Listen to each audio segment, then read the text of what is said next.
Alright guys, so we're working on a refrigerator, and I want to share a couple things with you. This is your timer. It's a defrost timer or a run timer.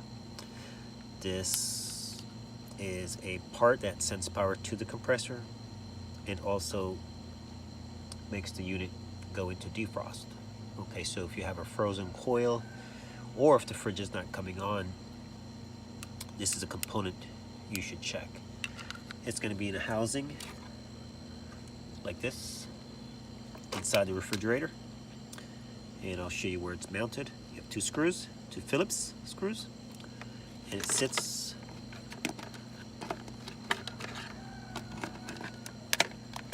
right there. Okay, now this is on a Frigidaire, but similar units will be very similar.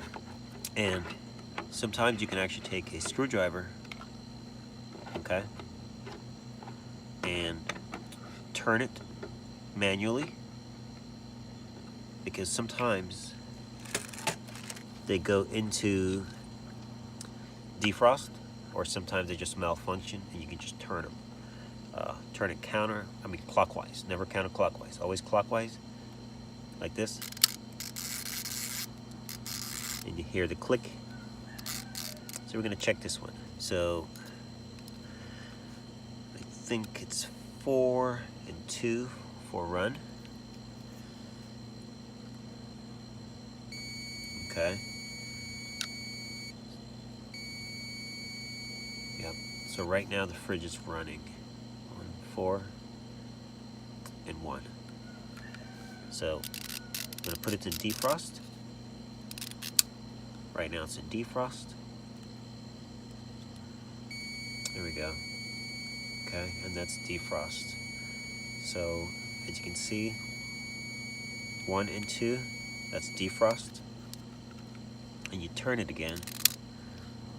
I want to see. We just checked 1 and 2. I'm going to check it again.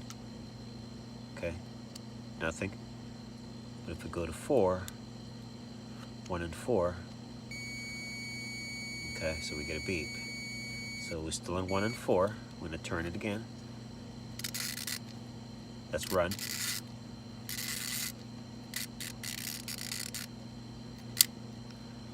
One and 4.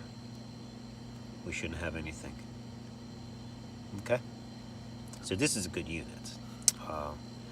Now, this is your temperature control. This also can stop your unit from running. Okay? This is on the front inside of your refrigerator, and it is a temperature control, but if it's bad, meaning electrically, it will still not run your unit. So you can check it as well. Alright, off. Let's turn it on. Now it's on.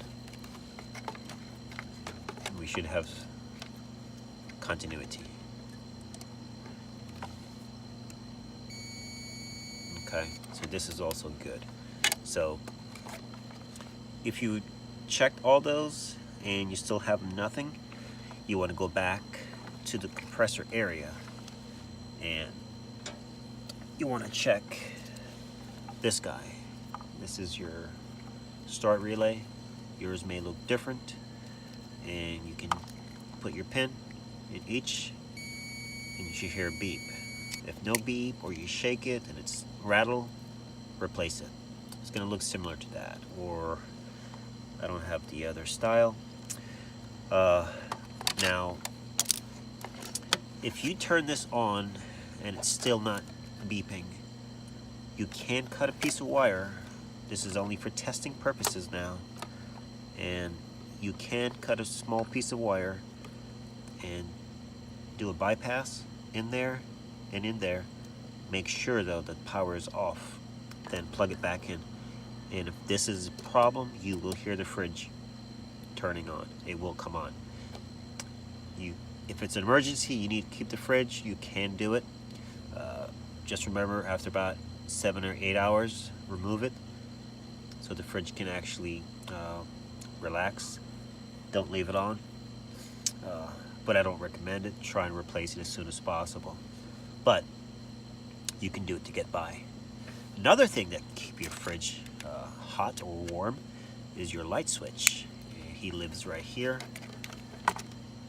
I took it out to show you so we can test it. And just remember, if you do take this out, which you squeeze this and it pops out, when you do take it out, make sure you put the correct wire back where it goes. If not, what will happen is when you close the fridge, the light will be on. That's not good. It's going to heat up the inside of your fridge. Now, sometimes when you get a malfunction on these guys, they will actually either stay on, so your fridge will be warm because the light is constantly on. So right now this switch, the light switch is on, sorry. When you push the door or close the door, it's going to push this and the light should go off. Door opens, light comes on, okay? And that's checking the light switch. If you're getting a lot of water dripping down inside your refrigerator, okay, this is the seal. This is where the air comes in, okay? This is where the drain water goes. You might want to check that. Make sure that's clear, and you can always test it. You remove 2 screws here, 2 screws there, 1/4-inch screws. Unplug your harness, comes out, make sure you unplug the fridge, and check back here. Sometimes this water, when this is frozen or you have debris, it will actually hold the water here. The water will build up and then start to spill inside the refrigerator. And it's kind of annoying sometimes. All right, thanks for watching. Like and subscribe. Thank you.